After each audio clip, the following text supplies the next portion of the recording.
27 millions de morts. Ce n'est pas un simple chiffre, c'est le poids d'un monde qui n'existe plus. Alors que le monde occidental commémore le jour J, les chars dans le désert d'Afrique du Nord et les bombes sur Londres, une guerre différente, plus colossale, plus cruelle, plus décisive s'est déroulée à l'Est. Voici l'histoire de l'Armée rouge. L'histoire de la façon dont l'Union soviétique, malgré des erreurs colossales, des millions de sacrifices et des généraux formés sous le feu le plus intense jamais vu, a stoppé, fait reculer, puis finalement détruit la Wehrmacht, la machine de guerre la plus meurtrière que l'Europe ait jamais produite. En 1918, la Russie révolutionnaire n'avait pas d'armée. Elle disposait de milices d'ouvriers armés, de marins mutins et du fantôme éparpillé de ce qu'avait été autrefois l'armée impériale. Fin 1, Lénine et son commissaire aux affaires militaires, Léon Trotsky, devaient construire une force de combat à partir de zéro, au cœur de la guerre civile la plus sanglante que ce pays ait jamais connue. La solution fut brutale et pragmatique. Recruter des dizaines de milliers d'anciens officiers de l'armée tsariste, les spécialistes militaires, et les maintenir sous surveillance politique grâce au système des commissaires. Chaque unité disposait d'un commandant militaire et d'un officier politique dont la signature était nécessaire pour valider tout ordre important. C'était un système de méfiance institutionnalisé. Cela a fonctionné parce que cela devait fonctionner. La guerre civile de 1918 à 1921 a forgé la mentalité militaire soviétique d'une manière qui allait perdurer pendant des décennies.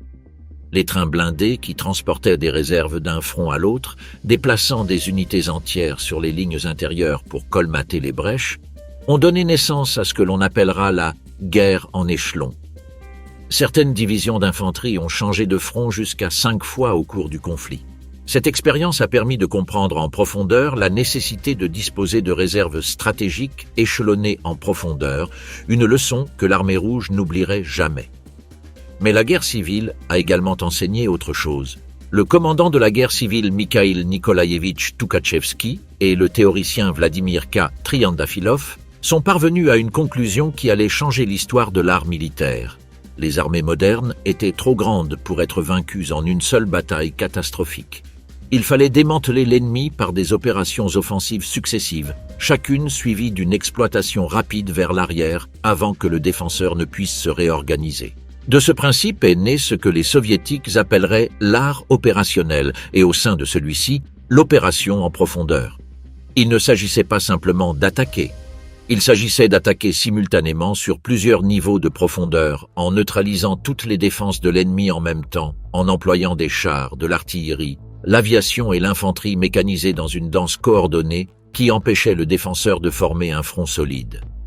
Dans les années 1930, alors que le monde détournait le regard, l'Armée rouge devint le laboratoire le plus avancé de la guerre mécanisée sur la planète.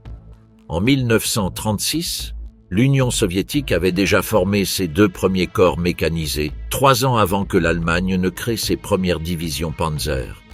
Les règlements de campagne provisoires de cette année-là codifiaient des concepts que les théoriciens allemands commençaient à peine à formuler. L'arsenal soviétique comptait des milliers de chars. La production avait atteint 3000 véhicules blindés par an depuis 1933. Des exercices à grande échelle testaient l'utilisation combinée de forces aéroportées, blindées, et d'infanterie motorisée pour des percées opérationnelles de 100 km ou plus. Il y avait un problème. Il s'appelait Iosif Vissarionovitch Staline. L'obsession paranoïaque de Staline pour le contrôle absolu le conduisit en 1937 à déclencher une purge au sein du corps des officiers qui rivalise avec n'importe quel désastre militaire de l'histoire. Toukhatchevski, le génie qui avait conçu l'opération en profondeur, fut arrêté le 27 mai 1937. Le 12 juin, il fut exécuté, en même temps que le commandant de 2 districts militaires et 6 de ses collègues de haut rang. Les chiffres de ce qui s'ensuivit sont presque inconcevables.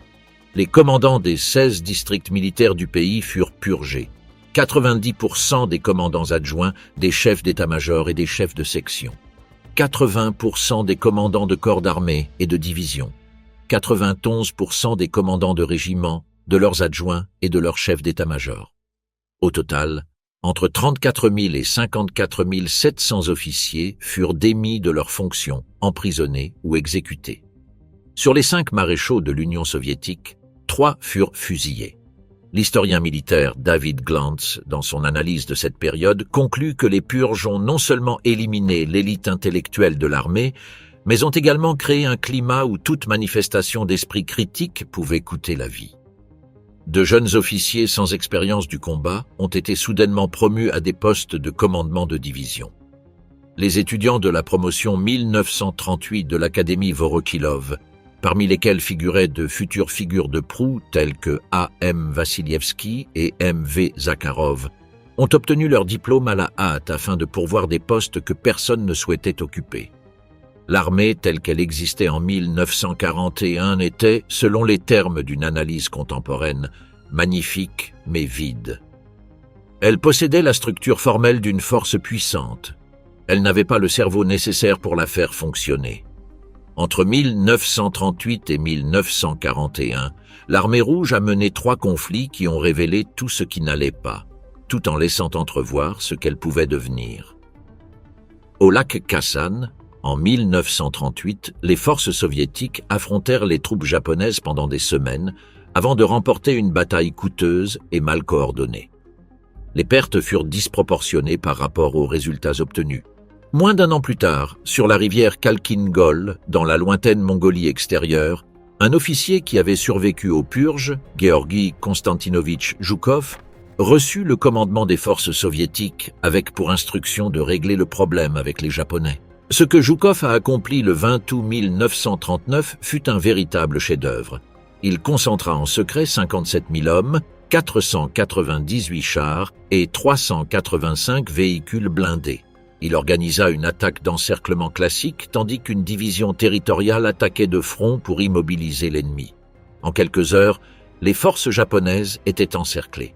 L'assaut du 27 août visant à briser l'encerclement échoua. Le 15 septembre, le Japon signa un accord de cessez-le-feu. Zhukov avait mis en œuvre de manière quasi parfaite les principes de l'opération en profondeur que Tukhachevski avait formulés. Les pertes japonaises s'élevèrent à 61 000 hommes, entre morts, blessés et capturés. Mais la véritable révélation survint cet hiver-là. En novembre 1939, Staline ordonna l'invasion de la Finlande après l'échec des négociations. Ce qui s'ensuivit fut une catastrophe. L'armée rouge, privée de ses meilleurs commandants et de sa doctrine par les purges, attaqua aveuglément les défenses de la ligne Mannerheim.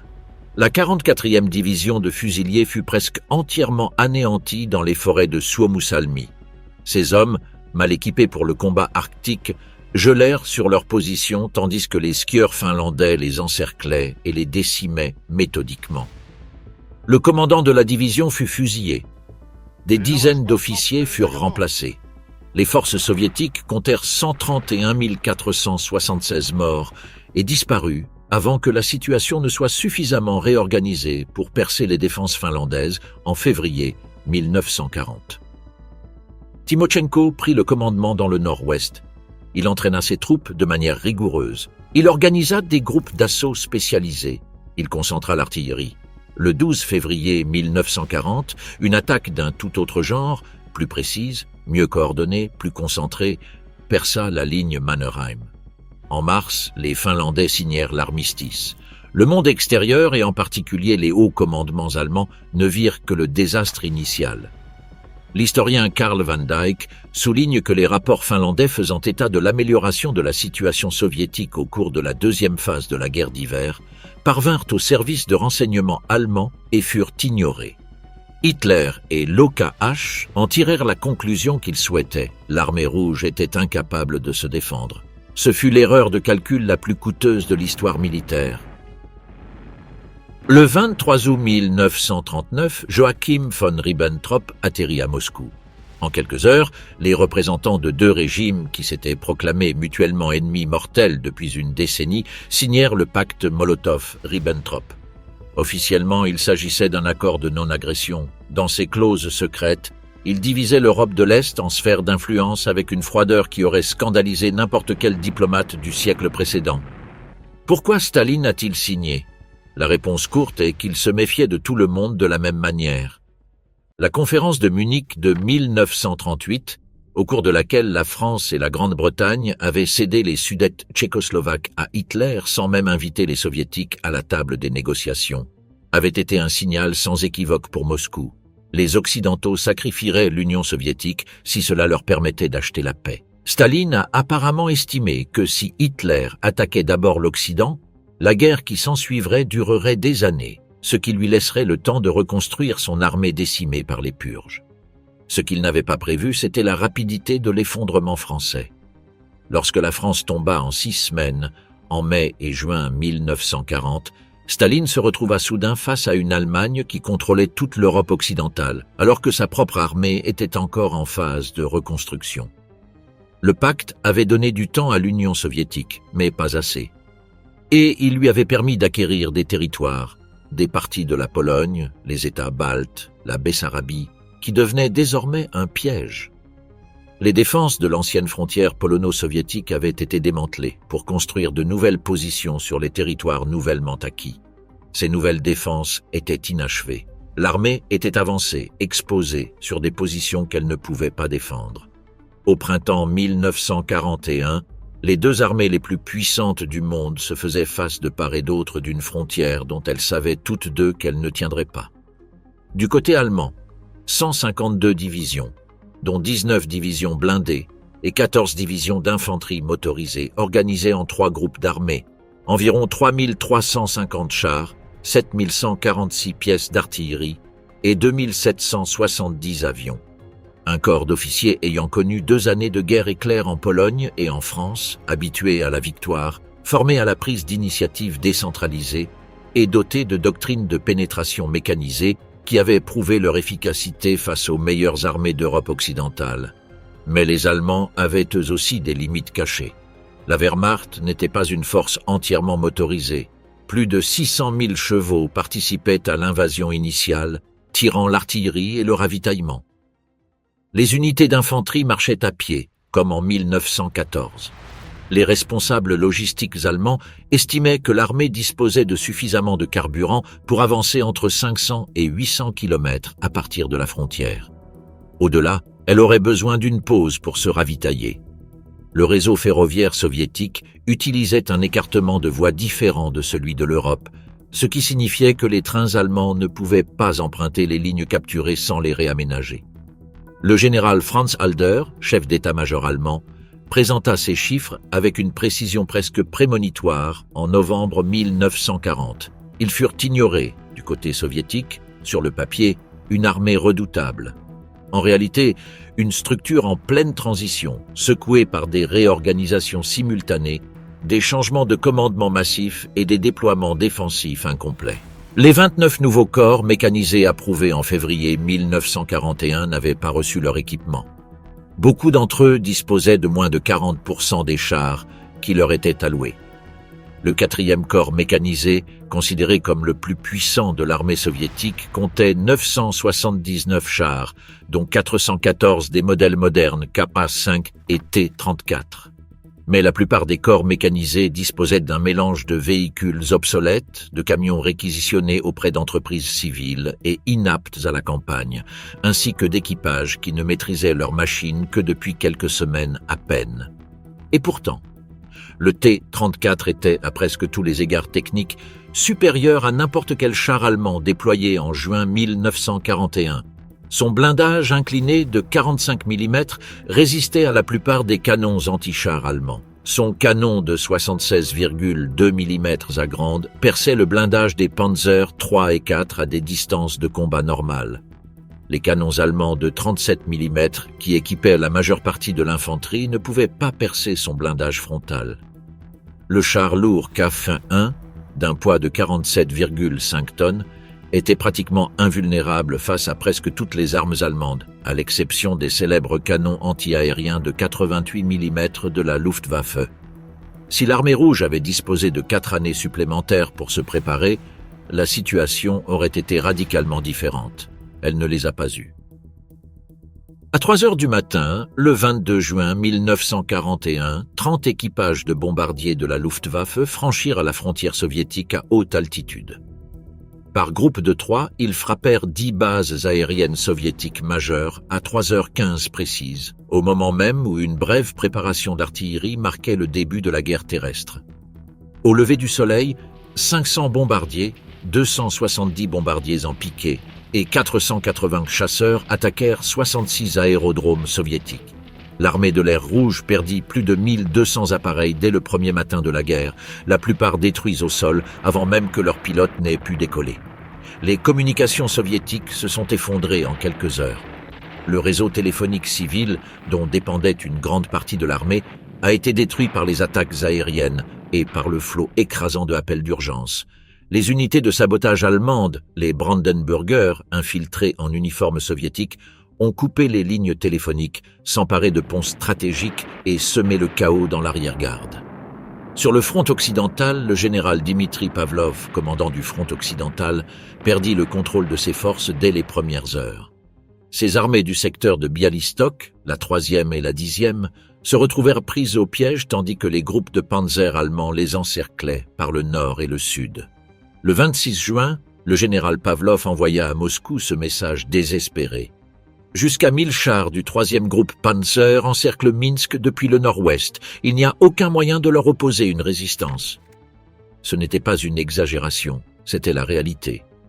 À la fin du mois de juin, les 2e et 3e groupes de Panzer avaient resserré leur tenaille autour d'une immense poche à l'ouest de Minsk, contenant la majeure partie des 10e, 3e et 13e armées du front occidental. Plus de 417 000 soldats soviétiques avaient été tués ou capturés. Le front occidental, en tant que force organisée, avait cessé d'exister. Pavlov fut exécuté peu après. Mais même dans ce chaos sans précédent, des signes laissaient présager ce qui allait suivre. Au sud, le général Mikhail Kirponos, commandant du front du sud-ouest, avait maintenu un contact étroit avec les gardes frontières au cours des jours précédents et avait alerté ses unités lorsque les Allemands s'étaient massés à la frontière. Son front comptait 8 corps mécanisés. Aucun n'était entièrement équipé, aucun n'était entièrement entraîné. Mais le général Konstantin Rokossovski, commandant du 9e corps mécanisé doté de chars T-26 obsolètes, prit une décision qui illustra la naissance d'une nouvelle capacité. Au lieu d'attaquer selon des ordres irréalisables, il établit des positions défensives et tendit une embuscade à la colonne principale de la 13e division blindée qui avançait vers Rivne. Pour la première fois de la guerre, l'armée allemande fut confrontée à un feu d'artillerie soviétique massif et subit de lourdes pertes. La bataille acharnée sur le flanc sud-ouest soviétique retarda le groupe d'armées sud d'au moins une semaine, gagnant ainsi un temps précieux qui permettrait l'évacuation partielle de l'industrie soviétique vers l'Oural. Le 24 juin 1941, Staline signa l'ordre portant création du Conseil de l'évacuation. Sous la direction de Nikolaï Chvernik, secondé par Alexeï Kosygin, l'État soviétique entreprit l'une des prouesses logistiques les plus extraordinaires du XXe siècle. Des usines entières, avec leurs machines, leurs ingénieurs, leurs ouvriers et leurs familles, furent démontées et chargées dans des trains en partance pour l'Oural et la Sibérie. L'usine métallurgique de Zaporijia, dans le Donbass, nécessita à elle seule 8000 wagons pour son transfert vers Magnitogorsk. Dans la région de Leningrad, où l'avance allemande fut si rapide que seules 92 usines purent être délocalisées avant que la ville ne soit encerclée. Une ancienne usine de chars fut transformée en un complexe connu sous le nom de Tankograd, à Tcheliabinsk, qui, dès la fin de l'année 1941, produisait déjà plus de 500 chars lourds KV. Au 12 décembre 1941, 523 entreprises et 564 248 travailleurs, accompagnés de leurs familles, avaient été évacués de la région de Moscou à bord de 100 334 wagons.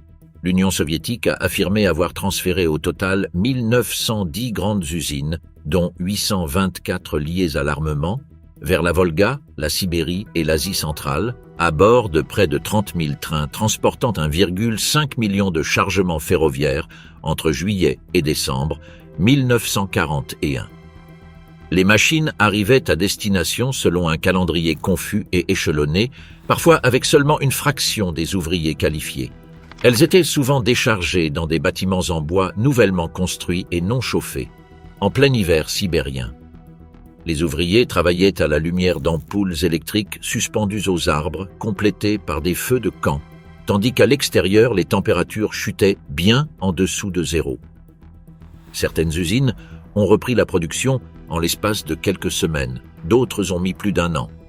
Il en résulta que, malgré l'effondrement initial, l'Union soviétique produisit environ 6590 chars en 1941, dont les 2/3 étaient des T-34 et des KV modernes.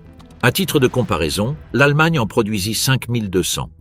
L'URSS produisit également 2 fois plus d'avions de combat que l'Allemagne cette année-là, 2 fois plus de canons et 11 fois plus de mortiers.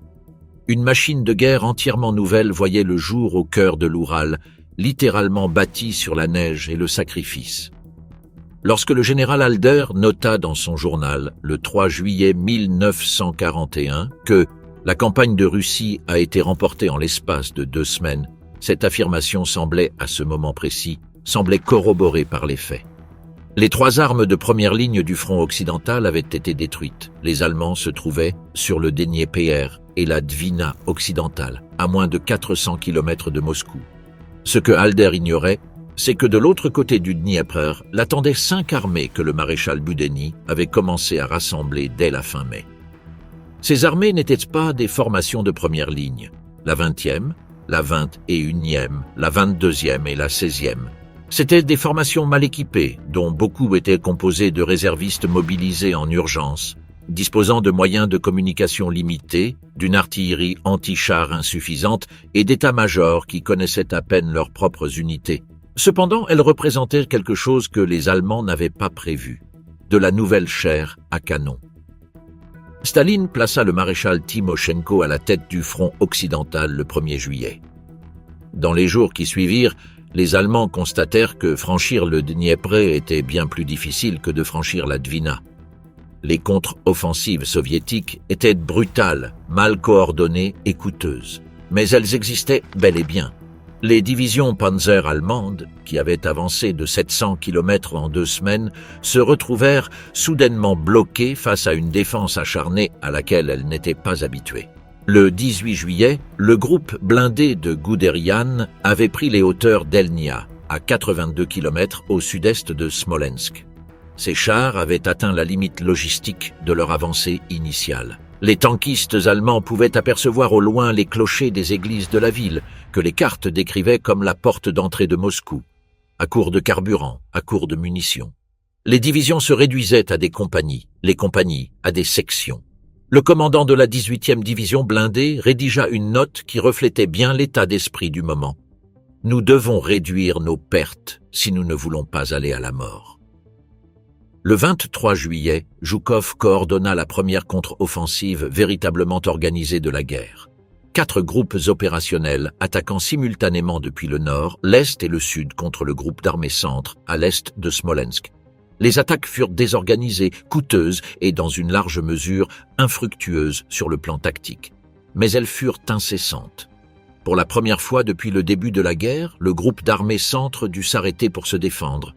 Le 30 juillet, la directive du Führer numéro 34 ordonna au groupe d'armées centre de passer à la défensive et de préparer ses forces pour de futures opérations. C'était la première fois que les Allemands donnaient un tel ordre depuis le début de la Blitzkrieg en 1939. Tandis que Timochenko contenait le groupe d'armées centre près de Smolensk, le plus grand désastre de toute la guerre se déroulait au sud. Le maréchal Semyon Boudeni, commandant de la direction du sud-ouest, avait reçu l'ordre de défendre Kiev à tout prix. Staline était convaincu que l'offensive allemande principale finirait par se diriger vers Moscou et que la manœuvre vers le sud n'était qu'une manœuvre de diversion. Zhukov, lors d'une des rares occasions où il osa contredire directement le dictateur, avertit en août 1941 que Kiev était un piège.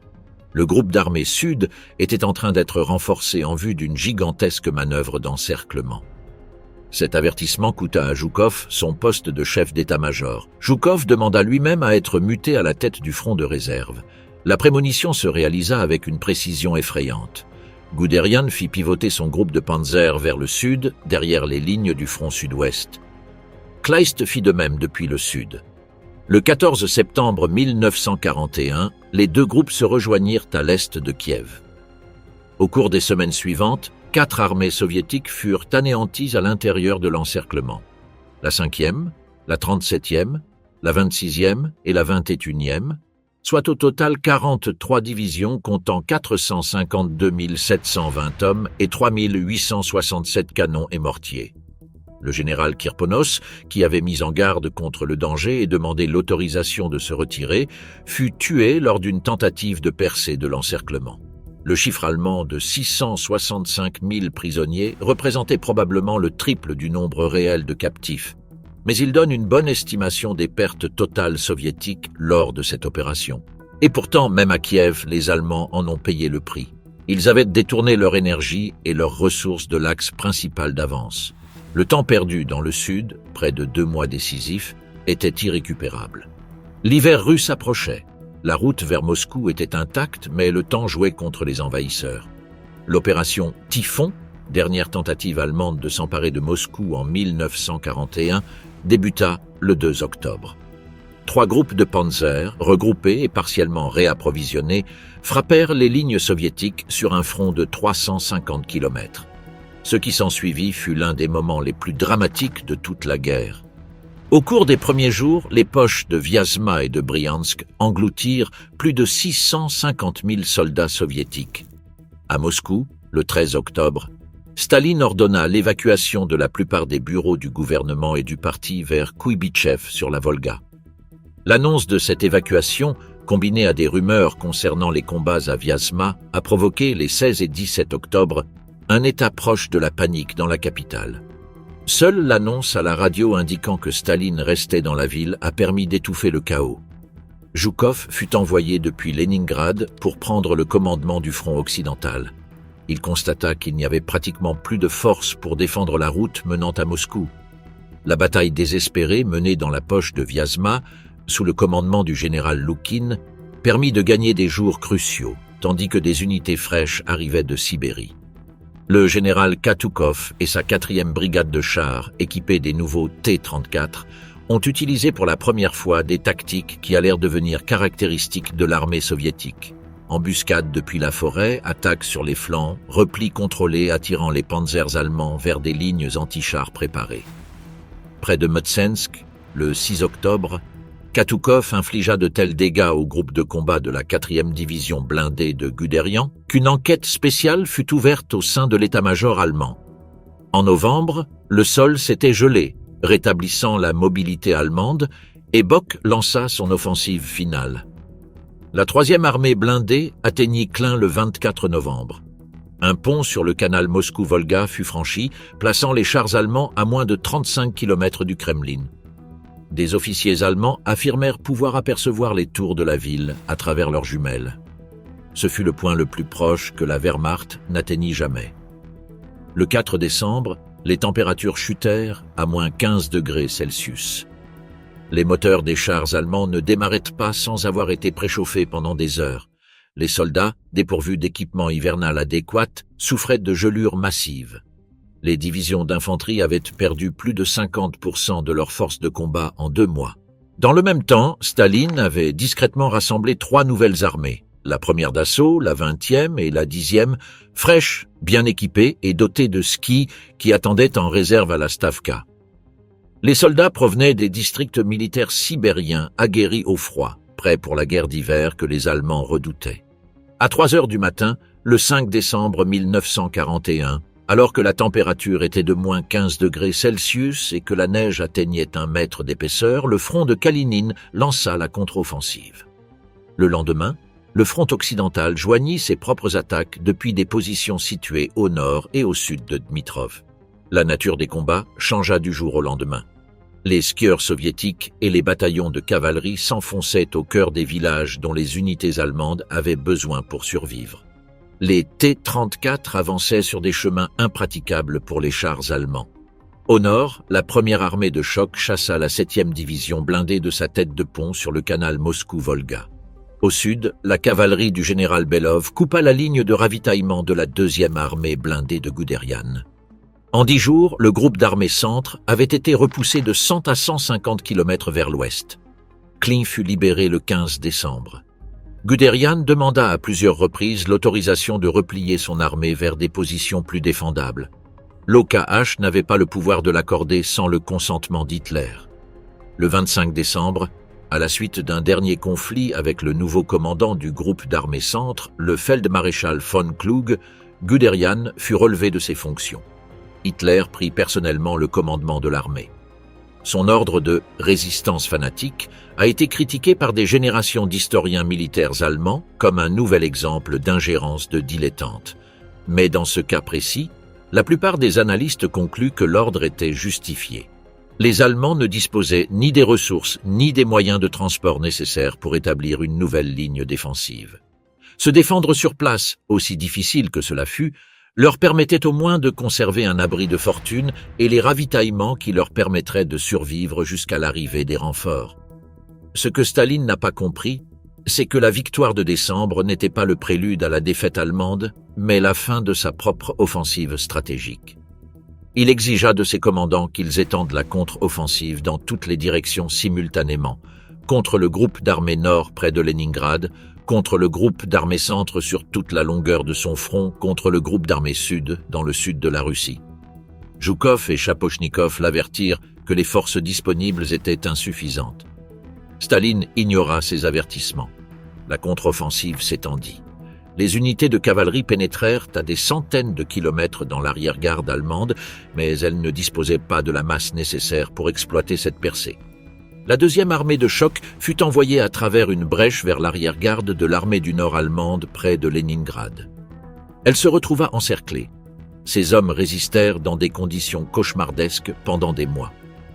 En juin 1942, le commandant qui avait été envoyé pour les secourir, le général Vlasov, fut capturé.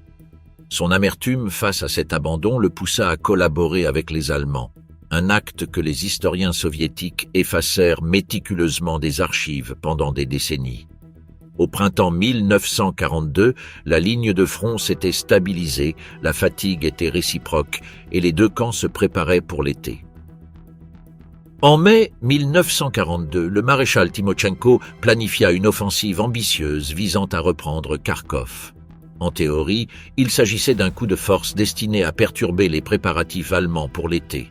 En pratique, ce fut une catastrophe qui mit en évidence tous les problèmes persistants de l'armée rouge. Le plan était complexe, reposait sur une coordination simultanée entre plusieurs armées et sous-estimait radicalement la capacité de réaction allemande. Timochenko concentra 765 300 hommes et 923 chars contre la 6e armée allemande. Les attaques du 12 mai prirent d'abord les défenseurs par surprise. Au sud, la 6e armée du général Gorodniansky progressa de 60 km en 2 jours. Les formations blindées, censées exploiter ce succès, restèrent bloquées dans leur zone de concentration en raison de défaillances de coordination de l'état-major. Les Allemands réagirent avec brio. Hitler autorisa le transfert du 8e corps aérien de Richthofen depuis la Crimée et permit à Kleist de lancer l'opération Fridericus, une attaque en tenaille depuis le sud contre le flanc gauche soviétique. Le 3e corps motorisé de Geir von Schweppenburg, doté de 4 divisions Panzer, coupa les lignes de communication de l'avance soviétique le 17 mai. Les 6e et 57e armées soviétiques, ainsi que 2 corps de chars, furent complètement anéantis. Les Allemands firent 239 036 prisonniers. La défaite à Kharkov a précédé l'offensive allemande la plus ambitieuse de l'été 1942, l'Opération Bleue, dont l'objectif était les réserves pétrolières du Caucase et le contrôle de la Volga. Staline, toujours convaincu que le véritable objectif allemand était Moscou, a maintenu ses réserves stratégiques au centre tandis que le flanc sud s'effondrait. Fin juillet, les Allemands avaient atteint le Caucase. La première armée blindée s'empara des petits gisements pétroliers de Maïkop le 9 août pour constater qu'ils avaient été systématiquement détruits. Le groupe d'armée B avançait vers l'est le long du Don. Et à l'horizon, une ville à laquelle personne n'avait prêté grande attention commença à revêtir une importance démesurée pour les deux camps. Stalingrad. En 1942, Stalingrad était une ville industrielle de 600 000 habitants s'étendant sur 24 km le long de la rive ouest de la Volga. Elle fournissait des équipements militaires essentiels. Mais ce qui en fit l'épicentre de la guerre fut quelque chose de plus simple et de plus fatidique, son nom. Pour Hitler, s'emparer de la ville qui portait le nom de son ennemi revêtait une valeur symbolique qui dépassait toute considération stratégique. Pour Staline, la perdre était impensable. Les deux dictateurs prirent la même décision au même moment pour des raisons identiques. Cette ville ne devait pas être perdue. Le général Vassili Tchouikov prit le commandement de la 62e armée à Stalingrad en septembre 1942. Son ordre opérationnel, né du désespoir, devint une doctrine. Encercler l'ennemi. Maintenir ses propres lignes si près de celles des Allemands que l'aviation et l'artillerie lourde allemande ne puissent être utilisées sans détruire leurs propres troupes. Combattre mètre par mètre, bâtiment par bâtiment, étage par étage, dans une guerre de proximité où l'avantage tactique allemand était annulé. Les combats, qui se sont déroulés dans les ruines des complexes industriels de Stalingrad, l'usine de tracteurs, les aciéries Octobre Rouge, l'usine de munitions Barricadi, comptent parmi les plus féroces de toute l'histoire militaire. Des régiments qui arrivaient en ville avec des milliers d'hommes se retrouvaient réduits à quelques centaines en l'espace de quelques jours. Les divisions de Paulus faisaient alterner leurs unités entre les combats actifs à l'intérieur de la ville et les positions défensives sur le flanc. Les pertes allemandes ne cessaient d'augmenter. Dans le même temps, la Stavka menait une opération extraordinaire, l'opération de planification la plus minutieuse que l'armée rouge ait jamais réalisée jusqu'alors.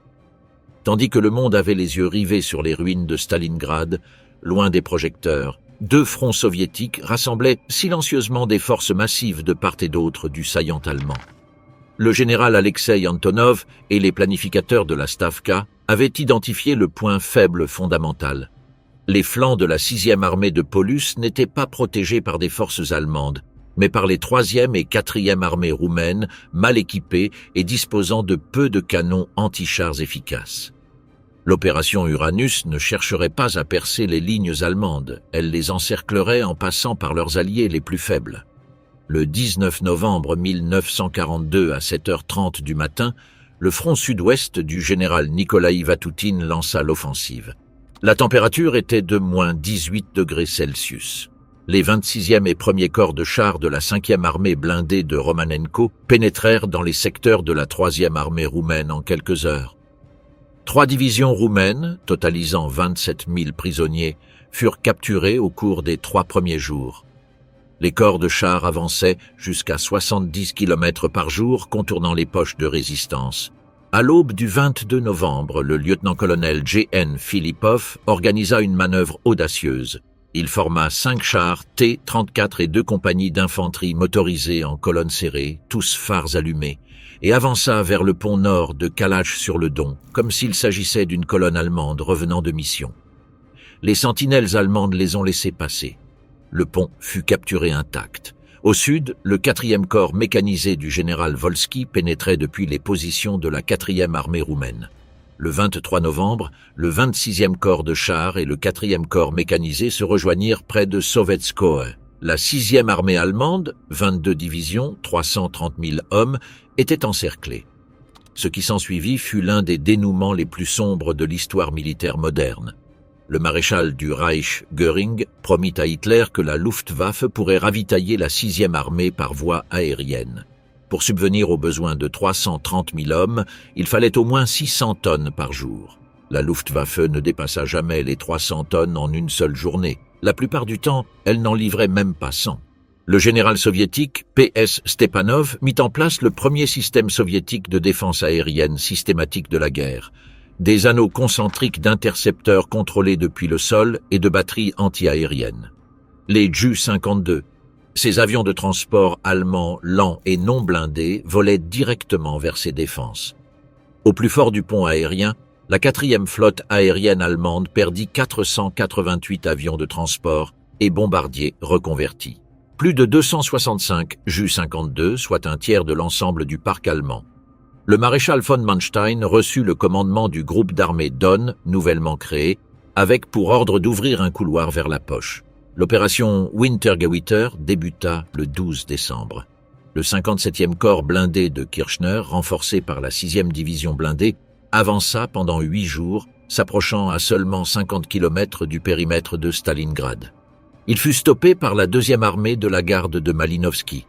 Le 31 janvier 1943, le feldmaréchal Friedrich Paulus, fraîchement promu, capitula devant la 64e armée soviétique. Le 2 février, toute résistance organisée cessa.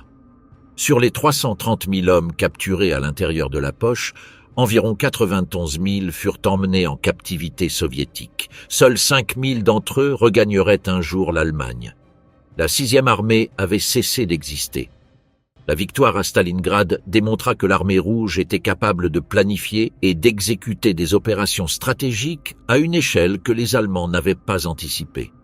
Mais les semaines qui suivirent révélèrent également que les anciens problèmes persistaient. La tendance de Staline à exiger des offensives sur trop de fronts simultanément et l'incapacité de l'armée à mener des opérations en profondeur sans se disperser. En février et mars 1943, alors que l'armée rouge tentait de tirer parti de la victoire de Stalingrad pour provoquer un effondrement général du groupe d'armées sud, Manstein mena une contre-offensive magistrale qui permit de reprendre Kharkov et d'arrêter l'avance soviétique au niveau du fleuve Donets. Les unités soviétiques, épuisées après des mois d'opérations offensives, manquaient de carburant, de munitions et de renforts pour résister à l'assaut des blindés SS, Leibstandart, Das Reich, Totenkopf, que Manstein avait habilement concentrés. Mais des cendres de l'échec soviétique du printemps 1943 naquit quelque chose de nouveau. La carte du front, avec sa courbure particulière, avait créé un saillant que les Allemands ne pouvaient considérer que comme une opportunité. La poche de Koursk, un saillant soviétique de 250 km du nord au sud et de 160 de l'est à l'ouest, qui pointait vers l'ouest tel un point. Le piège parfait.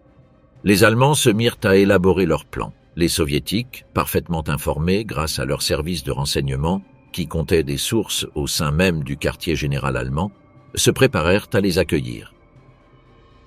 À l'été 1943, la décision stratégique fondamentale prise par l'état-major soviétique fut la plus contre-intuitive de toute la guerre.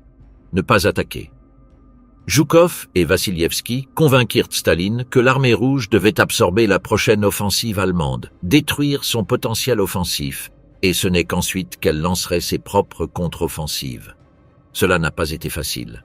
Staline avait terminé 2 hivers consécutifs avec le sentiment que la victoire était à portée de main et qu'elle lui avait échappé à cause d'erreurs de timing.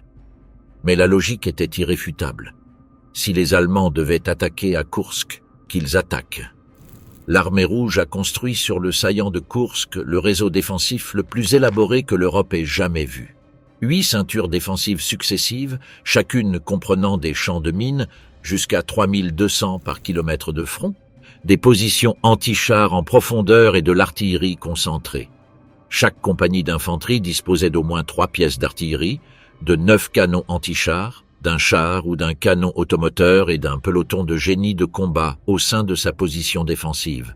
Les exercices de contrôle des tirs d'artillerie se répétaient quotidiennement. Toutes les cibles étaient répertoriées. Chaque mètre de câble téléphonique était vérifié et revérifié. La bataille commença le 5 juillet 1943.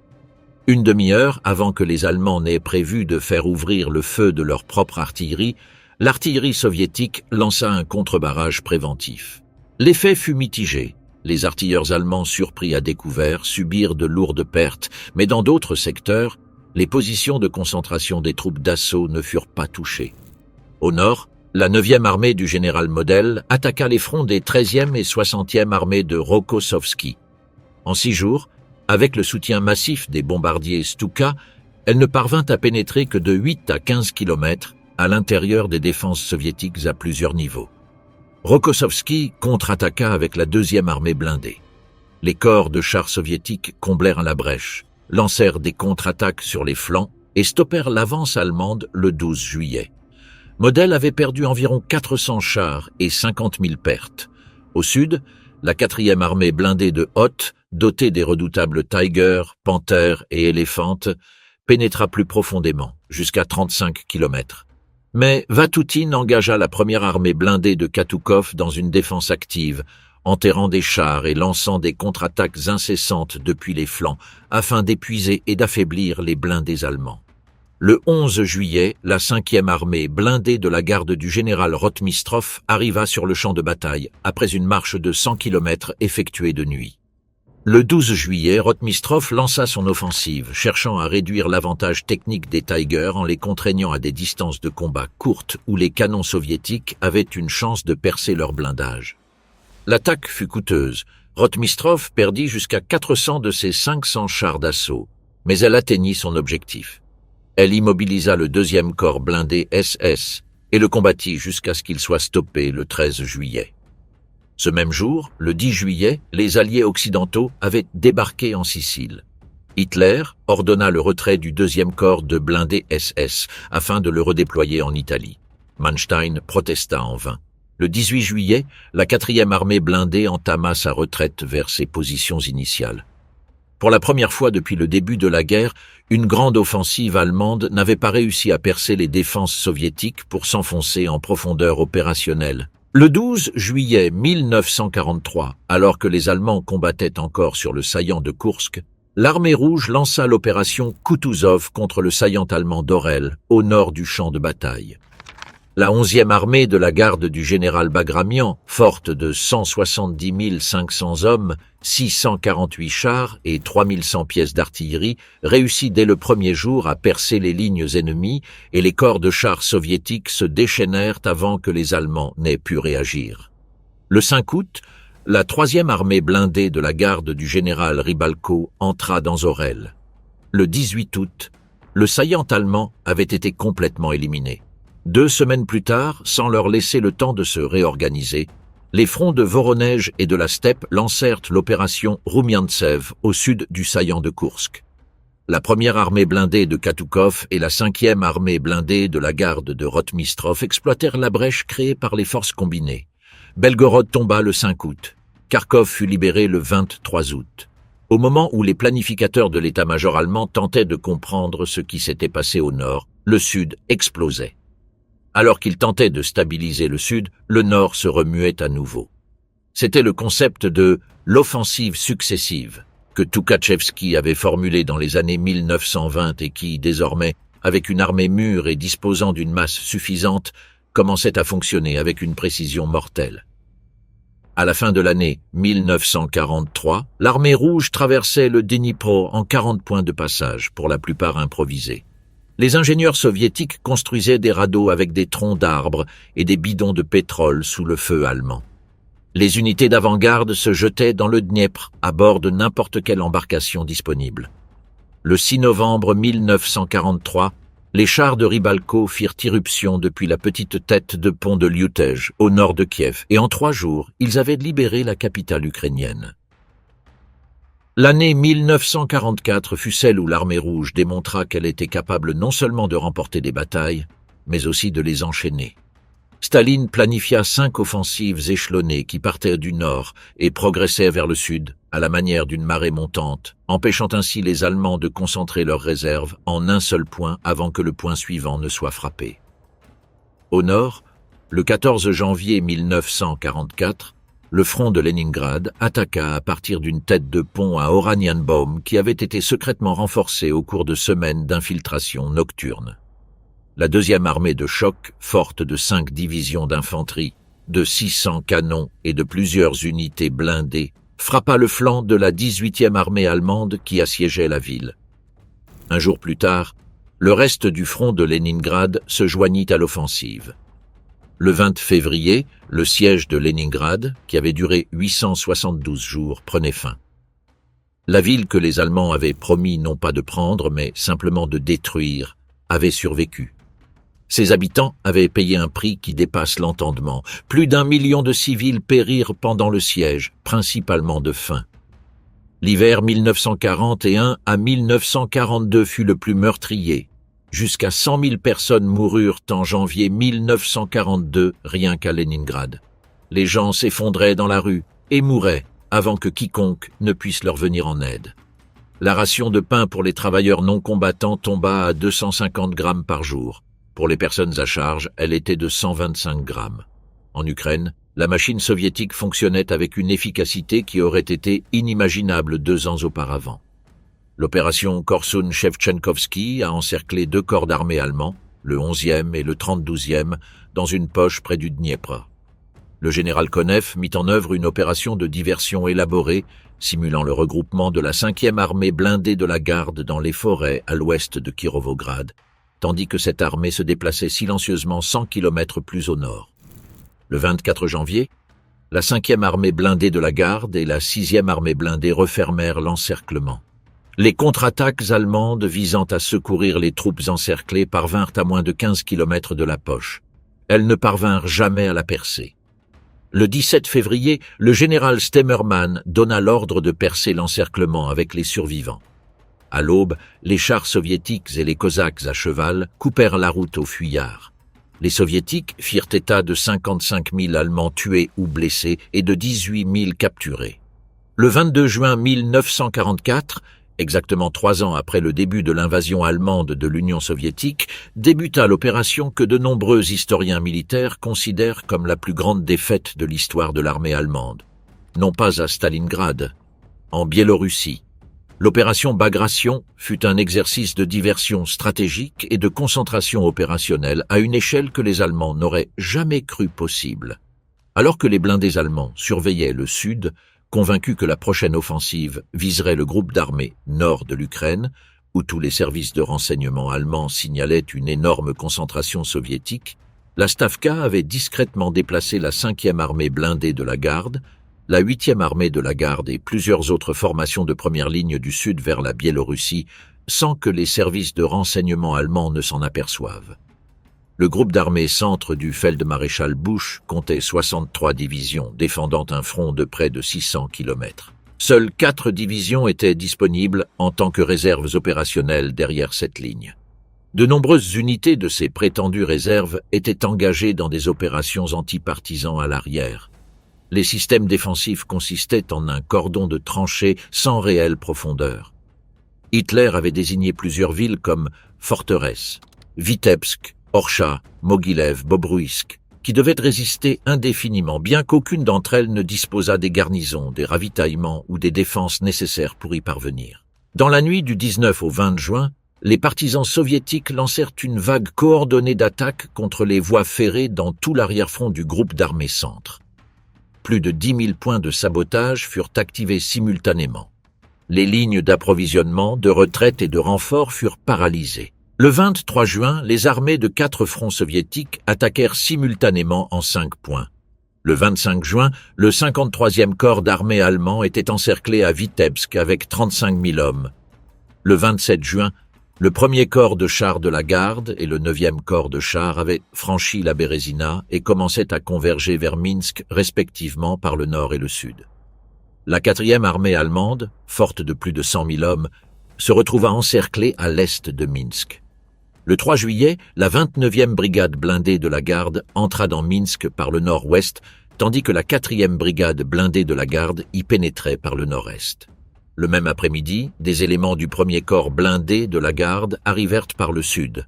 La ville tomba en une matinée sans qu'aucune défense significative ne soit organisée. En 12 jours, le groupe d'armées centre avait perdu 25 divisions et plus de 300 000 hommes. Au cours des semaines suivantes, il en perdrait plus de 100 000 supplémentaires. L'opération Bagration coûta aux Allemands 400 000 pertes, tandis que l'armée rouge compta environ 180 000 morts et disparus et plus de 500 000 blessés et pertes non liées au combat.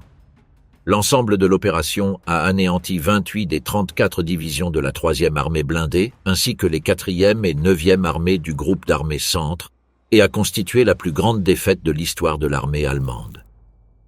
Hoover Institution, Wikipédia. Le 17 juillet 1944, 50 000 prisonniers allemands capturés à Minsk ont défilé dans les rues de Moscou. Ce n'était pas un spectacle de cruauté, c'était un message. L'Union soviétique disait au monde que le cours de la guerre avait changé de manière définitive. Tandis que l'opération Bagration détruisait le centre du front allemand, l'armée rouge menait 2 offensives supplémentaires qui étendaient l'effondrement aux extrémités du territoire contrôlé par l'Allemagne. Au nord, l'opération Lvov-Sandomierz lança 3 armées de chars du maréchal Konev vers le sud de la Pologne. La 1re armée de chars de la garde de Katoukov, la 3e armée de chars de la garde de Rybalko et la 4e armée de chars de Leliouchenko pénétrèrent dans le groupe d'armées nord de l'Ukraine. et, en quelques jours, avait traversé la Vistule, établissant des têtes de pont sur le sol polonais. Le 29 juillet, des unités d'avant-garde de la première armée blindée de la garde avaient franchi la Vistule, au sud de Sandomierz. Au sud, le 20 août, les 2e et 3e fronts d'Ukraine lancèrent l'opération Iassi-Kishinev. Dans un mouvement qui reflétait parfaitement la doctrine soviétique, ils attaquèrent de manière ciblée les armées alliées les plus faibles de la Wehrmacht, les forces roumaines. 3 divisions roumaines furent anéanties dès les premières heures. La 6e armée blindée de la garde du général Kravchenko s'élança vers le sud sans rencontrer de résistance notable.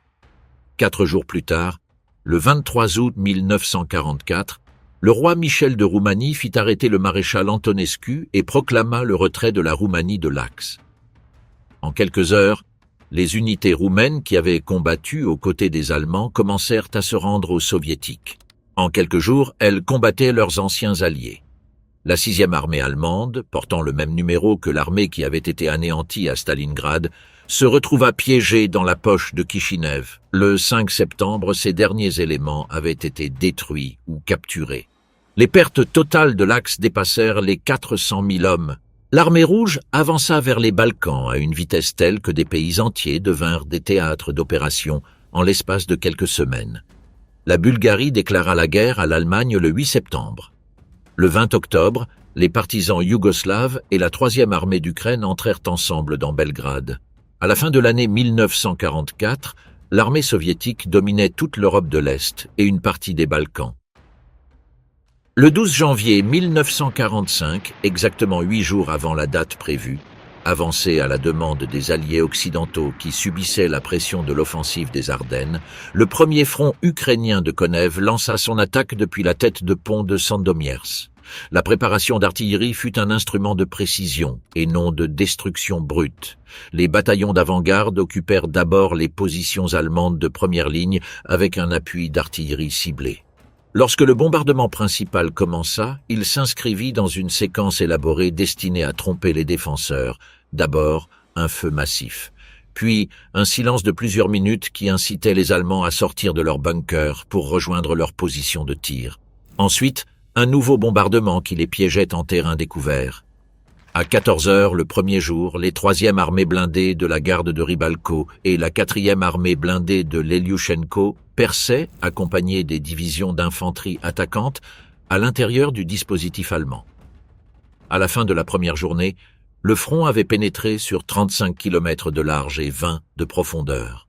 Le 14 janvier, le premier front biélorusse de Zhukov attaqua depuis la tête de pont de Magnusov.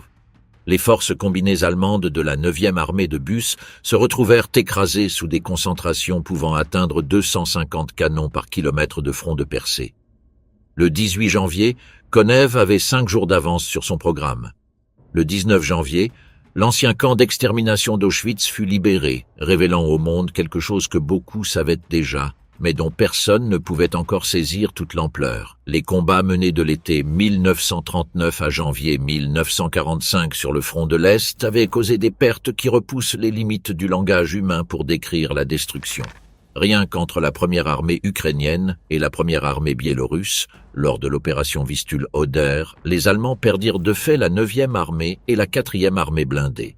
Les groupes Nering et von Sochen, ce qui restait d'armées entières, traversèrent 400 km de territoire sous contrôle soviétique lors d'une retraite désespérée vers l'Oder. Le 31 janvier, des unités de la 2e armée blindée de la garde de Bogdanov avaient atteint l'Oder près de Kustrin. Seuls 60 km séparaient ces troupes de Berlin. Seulement 60 km. Et c'est alors que Staline a stoppé l'avance. Pendant des décennies, l'explication officielle soviétique de cet arrêt était d'ordre logistique. Le flanc droit de Zhukov était exposé, les lignes de ravitaillement étaient trop étendues, les troupes étaient épuisées après 700 km d'avance en 3 semaines. Tout cela était vrai. Mais il y avait peut-être une autre raison.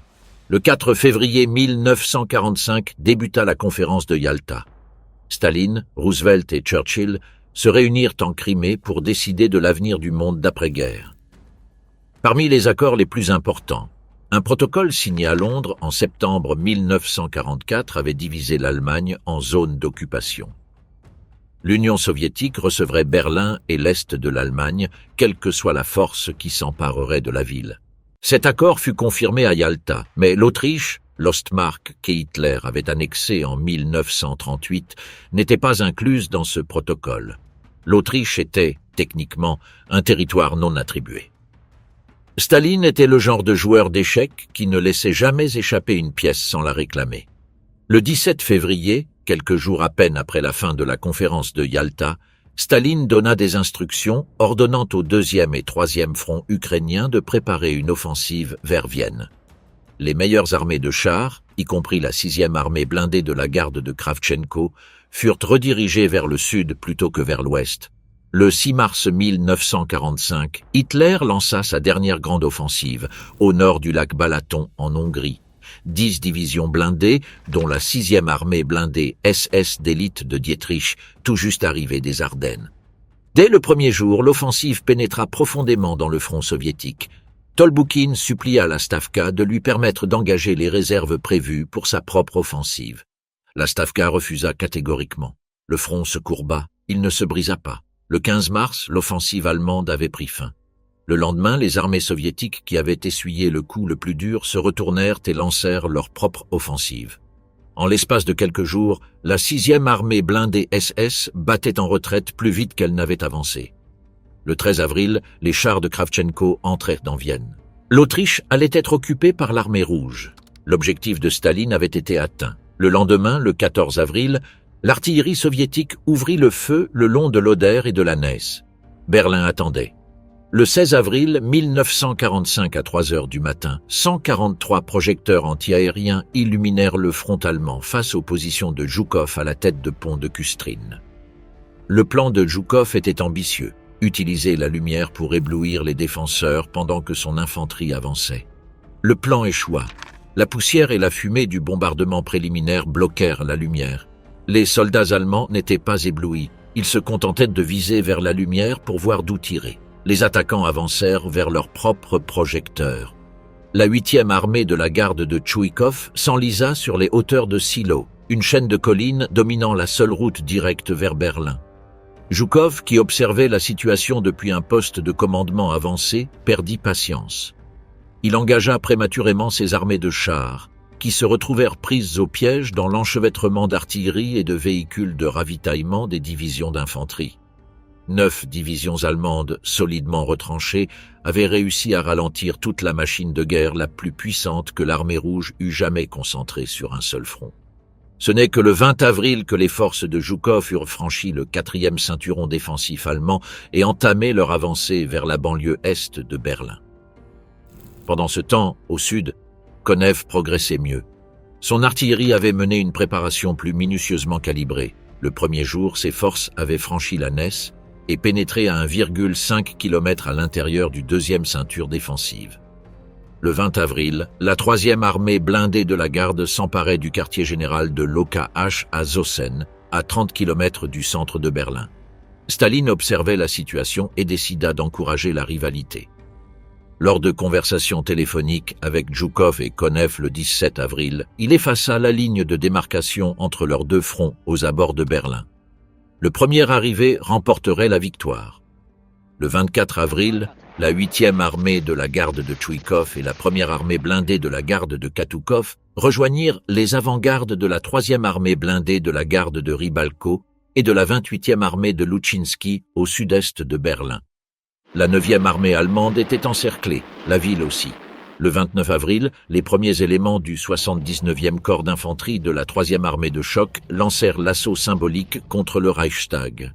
Le 30 avril, des éclaireurs de la 150e division d'infanterie hissèrent l'étendard rouge au-dessus du bâtiment. Hitler s'est suicidé ce même jour. Le 2 mai, le général d'artillerie Helmut Weidling, commandant de la garnison de Berlin, capitula au nom des derniers défenseurs de la ville.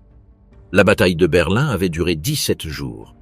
Elle avait coûté à l'armée rouge 361 367 pertes, dont 81 116 irréparables.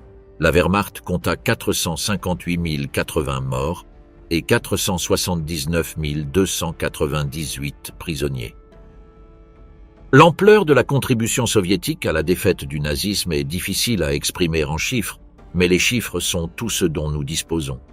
Le front de l'Est a absorbé environ 75 à 80% de la puissance militaire allemande tout au long de la guerre. Au moment les plus critiques de 1941 et 1942, alors que la Grande-Bretagne et les États-Unis commençaient à peine à se mobiliser, l'Union soviétique a pratiquement mené à elle seule l'effort de guerre terrestre contre l'Allemagne. L'Armée rouge a livré le plus grand nombre de combats contre les plus importantes concentrations de l'armée allemande tout au long du conflit. Le nombre total de pertes militaires soviétiques est estimé à environ 8,7 millions de morts au combat, auxquels s'ajoutent entre 1 et 2 millions de morts supplémentaires en captivité allemande. Les pertes civiles soviétiques directement causées par la guerre, massacres, famines, maladies liées au conflit, sont estimées à 14 à 17 millions de personnes supplémentaires. Les chiffres exacts varient toujours en fonction de la méthodologie et des sources utilisées. Le chiffre total de 27 millions de morts soviétiques, couramment cité, est une estimation largement acceptée qui vise à englober toutes les catégories de pertes.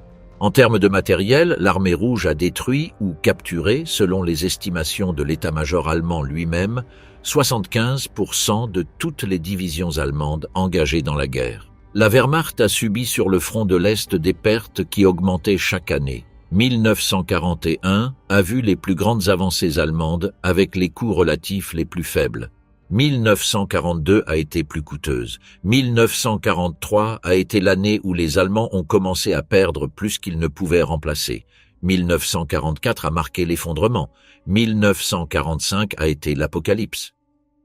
Ce que l'état-major de la Wehrmacht a consigné en interne et que ses mémoires d'après-guerre ont tenté de minimiser, c'est que l'armée rouge, vers 1944 et 1945, était, selon tout critère opérationnel objectif, une armée de premier ordre. Ses commandants, Zhukov, Konev, Rokossovski, Vasilevski, Malinovski, Tolboudjine, Bagramian, Vatoutine, avaient appris leur métier sous le feu le plus intense de l'histoire de l'humanité et avaient survécu et mûri précisément parce que le prix de l'erreur était la mort, la leur, celle de leurs soldats ou les deux. L'économiste de la guerre, Harold James, a fait remarquer que les Alliés ont acheté la défaite allemande au prix du sang soviétique et l'ont payée en boîte de spam. Ce n'est pas une métaphore parfaite, mais elle rend compte d'une vérité. Le programme anglo-américain de pré-bail fut crucial pour équiper l'armée rouge, en particulier les 409 000 camions qui permirent enfin la logistique d'exploitation en profondeur que la doctrine soviétique avait toujours exigée, mais n'avait jamais pu mettre en œuvre auparavant. Mais le prix en vies humaines fut soviétique. La transformation de l'armée rouge entre 1941 et 1945 est l'un des phénomènes les plus remarquables de l'histoire militaire. Elle a commencé comme une armée décapitée par les purges, prise au dépourvu sur le plan institutionnel, coincée dans une transition entre deux doctrines, avec des commandants terrifiés à l'idée de prendre des initiatives et des communications qui s'effondraient dès le premier choc et dont la logistique était incapable de soutenir les opérations exigées par sa doctrine. 4 ans plus tard, c'était l'armée la plus expérimentée de l'histoire de la guerre mécanisée.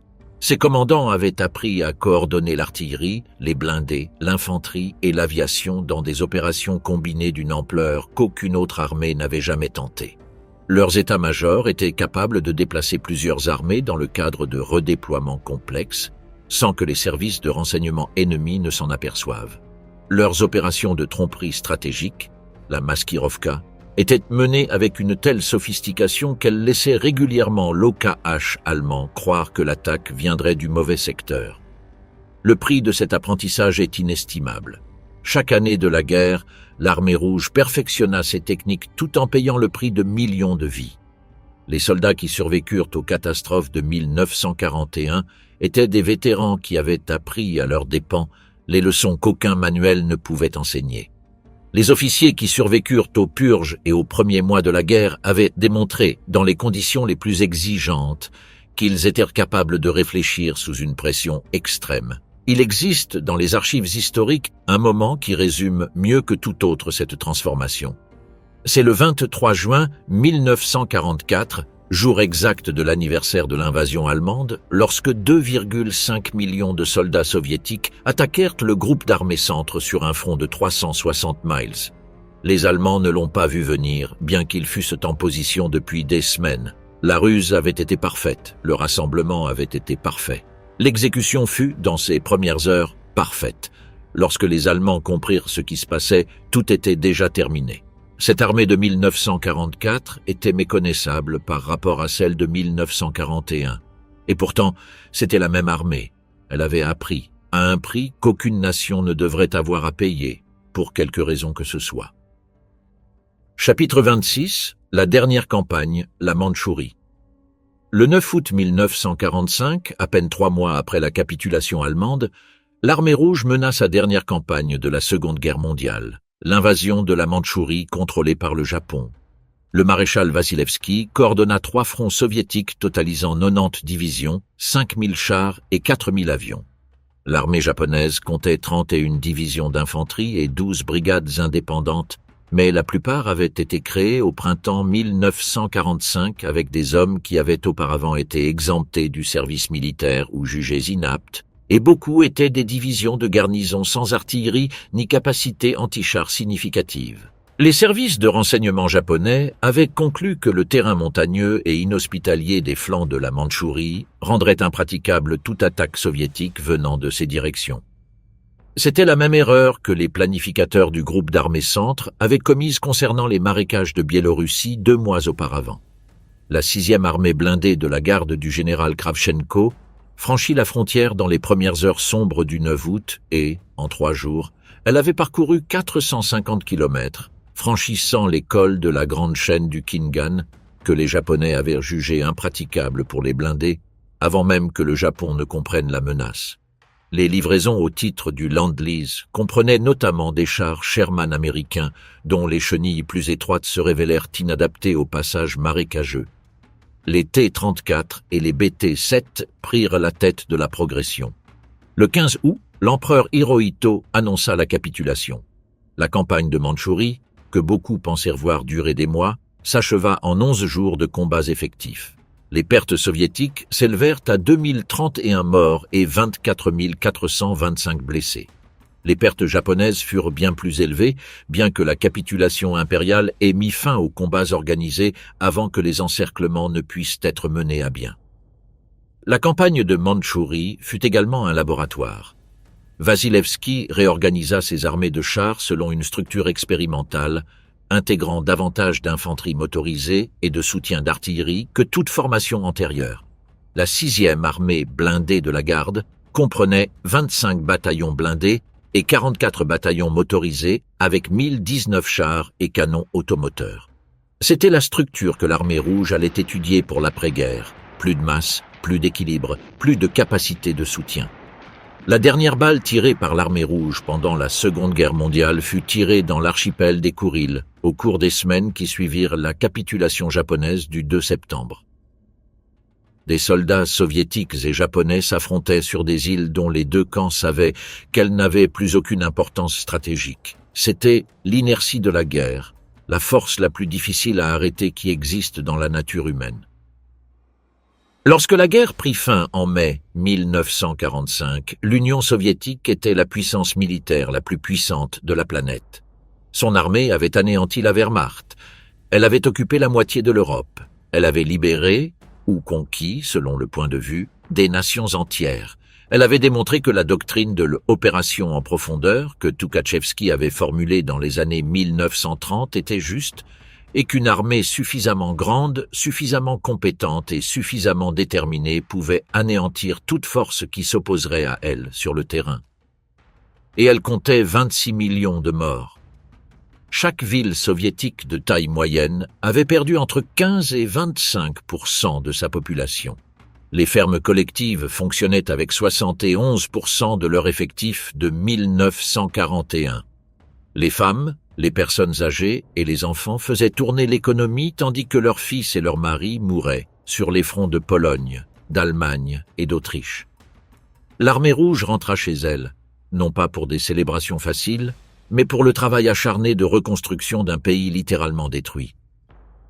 De nombreux vétérans revinrent pour découvrir que leur famille n'avait pas survécu.